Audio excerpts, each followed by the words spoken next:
the moment, the deputy leader of the SNPP, Brown, the Conservative MSP, Murdo Fraser, and the director of the Edinburgh Centre for Constitutional Law, Stephen Traynor.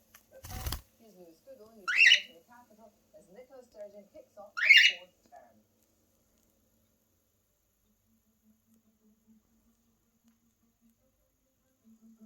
Edinburgh was a very curious place today.